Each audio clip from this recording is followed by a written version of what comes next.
Hello everyone, welcome back to my YouTube channel. In this session, I will be discussing about most important PSC questions.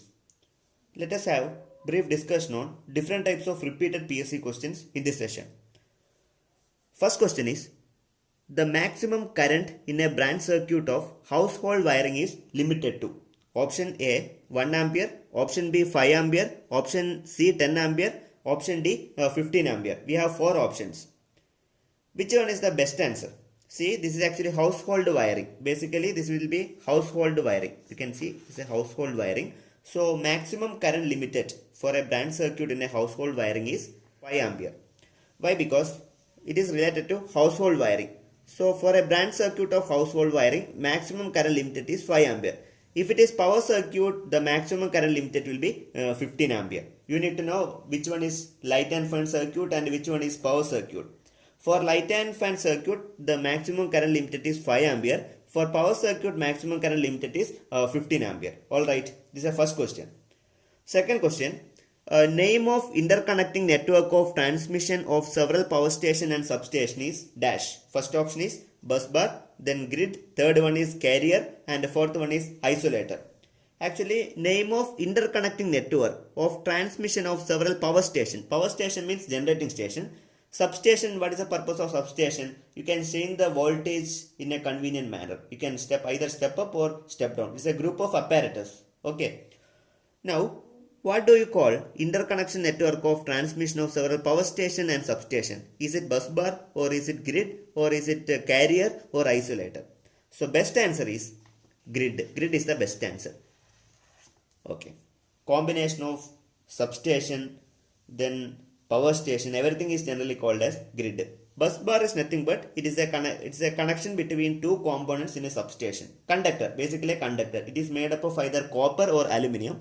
Carrier is mainly used for communication purpose, and isolator is actually mainly used for safety purpose. It will isolate healthy part from the faulty part. For example, whenever a supply, there is a supply will be there. Then whenever fault condition occurs, what will happen? The circuit will be separated from the supply. So, it will protect the circuit. Isolator is basically a switch, or you can call it a switch gear. Isolator is basically a switch gear. Alright. Moving on to third question. N-type semiconductor is formed by doping intrinsic silicon by dash. First option is sulfur, second option is boron, third option is sodium, and the fourth option is phosphorus. See, before appearing this question, you should know what is N-type semiconductor material and what do you mean by P-type semiconductor material.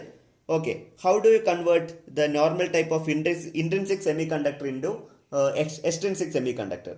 So before that, let us have a brief discussion on what is N-type semiconductor material and what is P-type semiconductor material. In by N-type semiconductor material. So you know silicon or germanium, both are pure semiconductors, or it is also known as intrinsic semiconductors. So you'll be adding some kind of impurities along with the pure silicon or germanium. That process is known as doping. That means adding extra elements along with the pure semiconductor. That is known as doping. Doping is mainly used for conduction purpose. Alright. So pure silicon or germanium will be adding with the impurities. So for example, pentavalent impurities. You will be adding pentavalent impurities along with the silicon or germanium, and then it forms N-type material. Pentavalent impurity means in the outermost shell, number of valence electrons will be 5. That is known as pentavalent electrons. Examples of impurities, pentavalent impurities are phosphorus, arsenic, antimony, and bismuth. These are the examples of pentavalent impurities. Okay, it is also known as donor impurities. Please remember those important terms. Okay, if you look at P-type semiconductor material. What is P-type semiconductor material? Pure silicon or germanium that will be adding with the trivalent impurities, then it forms P-type semiconductor material.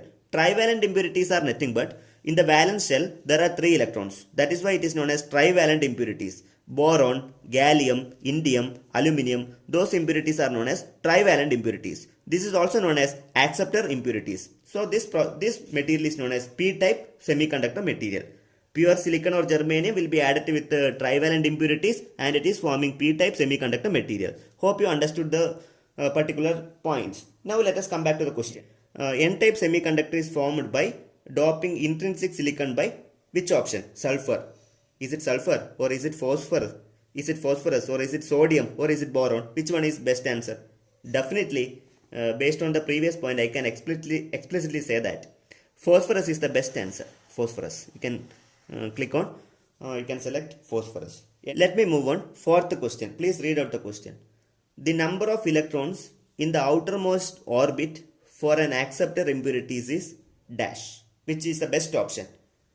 Option number A, 2. Option number B, 3. Option number C, 4. Option number D, 5. The best answer is third one. Third one is the best. Third. Not option number second. And that means 3. 3 is the best answer. Trivalent impurities. This is also known as acceptor impurity. The transistor configuration which will have both current and voltage gain is dash. First option common base, second option common collector, third option common emitter, and the fourth option is emitter follower. First you should know what is a transistor. Transistor is basically one of the semiconductor device. It will act as a switch. Moreover, it will act as amplifier also. You studied already. Common base, common collector, common emitter. These are the different configuration. Okay. Now let us have a brief comparative study between common base, common collector, common emitter. For your betterment, I prepared a brief comparative study on common emitter, common base and common collector configuration. Parameters are input resistance, output resistance, voltage gain, current gain, power gain, phase shift. These are the different parameters. Regarding input resistance, for common emitter, input resistance is moderate. Then common base it is low. Then common collector, it will be high. That you can mention the particular things. Then output resistance, for common emitter configuration it is high. Then common base it is also high. Then common collector it is low. Then regarding the voltage gain, common collector shows high voltage gain. Then common base is also having high voltage gain. Then it is approximately, common collector will be, it is approximately equal to 1 unity. Then regarding the current gain, common emitter configuration shows high current gain. Then common base configuration shows it is about to 1. Then common collector configuration shows very high. Regarding the power gain, common emitter configuration shows high power gain. Then common base it is moderate. If you look at common collector, it is 2 less. Regarding the phase shift, regarding the input and output waveform, it is common collector configuration, common collector, it is 0 out of both are in 0 phase, 0 degree phase. Then phase shift of common base will be 0 degree phase shift. But regarding the common emitter configuration, input and output are 180 degree out of phase. Regarding the application, let us see the application.